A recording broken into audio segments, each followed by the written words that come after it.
in 50 years. That is why you need the Sharia. When I say Sharia, I'm talking about the laws in Islam. You need it to govern the country before you can become a fully Muslim. Because to the people living Islam, you can't do them anything. If you say you are really Muslim, why don't you touch them? Let me know if he comes alive here. We will play all their scholars, all their sheikhs that confirm this. And you know what thing? Glory be to God. We have Arab nation scholars and sheikhs. They are different from African scholars and sheikhs. Do you know why? Because the Arabs, they have the power to speak the truth in the Quran and the Hadith. Because they convince the Arab nation. The constitution of the Arab is the Quran and the Hadith. But Africa, our constitution is not the Sharia. So Muslims are very careful when they are saying certain things. It's not everything they can say. There are things that when you say you can go to prison for 50 years. When someone blasphemes against Prophet Muhammad, what is the punishment? Quran says, find them, cut their hands off, cut their leg off, crucify them, and kill them when they blaspheme against Prophet Muhammad. The verse says, anyone that wage war against Allah or does mischief in the land, the word mischief is misleading people. So I might not take Atlas to go and fight Prophet Muhammad. But if I am saying something that is contrary to the Islamic teachings, maybe Prophet Muhammad promised Muslims 72 virgins. How many of them know this? Allah said to give them 72 virgins in paradise. He is going to take 70 from hell and 2 from the Huris and give it to them in paradise. If I come out and I say, no, God cannot give you 72 virgins in paradise. My punishment, according to the Hadith and the Quran, is for you to look for me, arrest me, cut my hands off, cut my leg off, crucify me. Quran chapter 5 and 3, you should read it. Can you practice this in Ghana? You go to jail forever. So you are all no Muslims. The only thing you can do is to threaten people. I mean, those threatening doesn't work. It doesn't work for me. Because why should I fear my fellow human being who is claiming that he is serving God, who may want to make it to heaven? Why should I fear you? When you do that, you are powerful than Allah. Allah should be the one we should be afraid of, not Muslims. You are not Allah. You are a servant of Allah. Follow the religion. But the religion depends on what you do. Me, if I stop preaching, Christianity will not die. If I become a criminal, Christianity will not die. Because Christianity is not a religion. It is God himself. And God is spirit. You can't see with your eyes. You fellowship with him. But you don't believe that God is spirit. You don't believe that someone, you believe that someone can destroy Islam. That's what you think. If you don't believe that somebody can destroy Islam, why do you people and threaten them? Master, if I catch you, look, if you believe Islam is the truth, you have to keep convincing people no matter what they say to your prophet.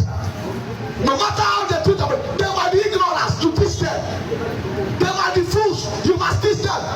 That when we preach Christianity, they see us to be foolish. Because Jesus said, pray for your enemies. Love them. Bless those who curse you. You think the Christ is mad? He is establishing the system of peace. He said, do not take revenge. That word revenge. If you are my enemy, I can come and kill you. But if I don't take the revenge, there will be peace. That doesn't make me stupid. That doesn't make me weak.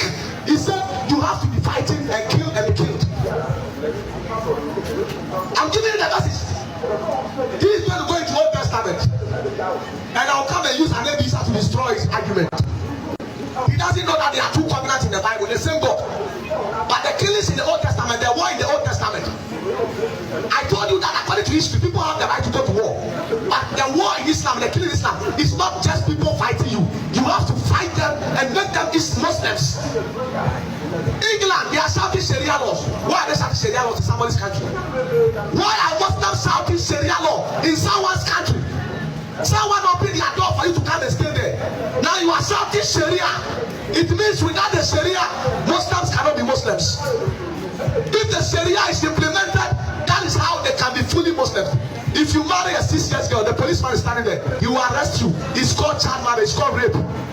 But Sayyid Buhari, 5134, Prophet Muhammad married Aisha at the age of 6 years and consummated the marriage at the age of 9 years. And Muslims will come here. Me, you cannot do all these things for me. When you meet those kids, you cannot do it on them. They'll come and tell me, according to history, according to that, you know what a prophet is. You compare a prophet to history people. You compare a prophet to historical people. Now, this child marriage life was good. When Abu Bakr and Umar proposed to Muhammad's daughter Fatima, do you know the answer? Go and read it. Prophet Muhammad said, the daughter is a child. He said, Fatima is a child. But Abu Bakr, the daughter 6 years, she's not a child. Is this peace? You can take people's children and marry them, but they cannot marry your children. They cannot marry your children. Please, let me go. As for Christianity, our life, they will come and quote. You are violent, you shout, you scream, you insult, you attack. Listen, if the cow custom said, if you have a papa can get credit. What you say? Christians are peaceful.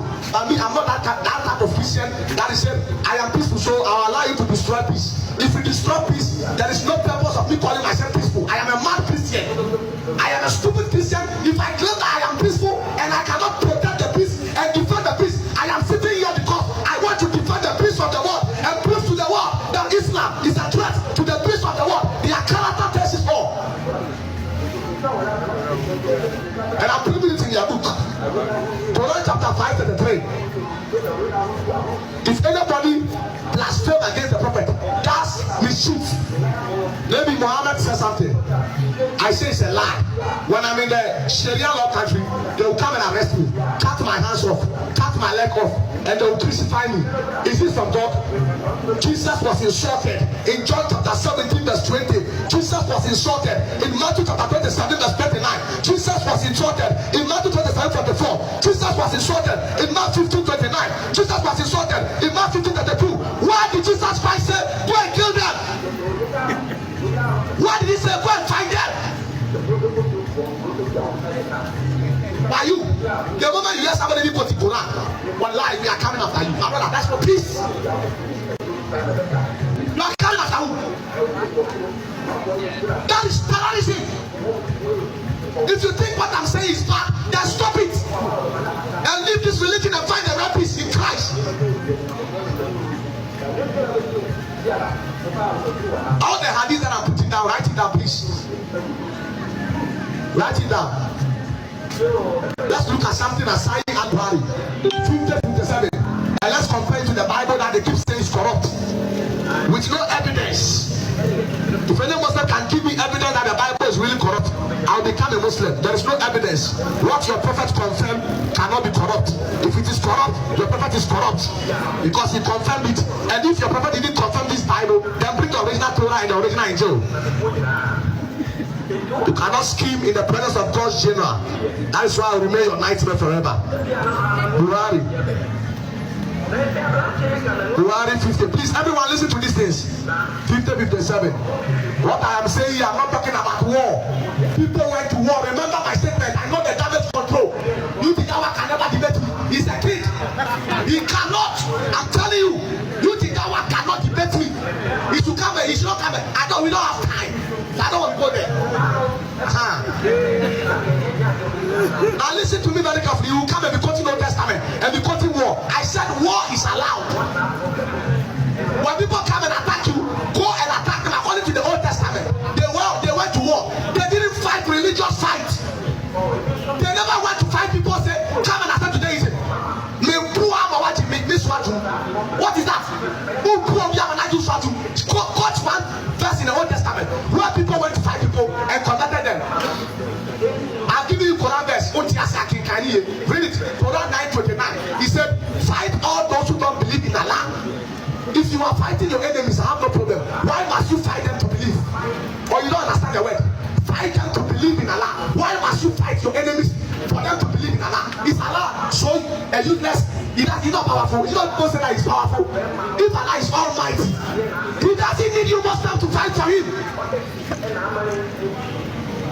If the Quran is the truth, and the truth is indeed, convince me, I'll take my shahada to be and become a Muslim. But Allah said fight them to believe me. Please, why must you fight them? So please look at Buhari. The power is in your Muslims' hands. If you Muslims become like Christians, for 3 months, Islam will collapse in the world.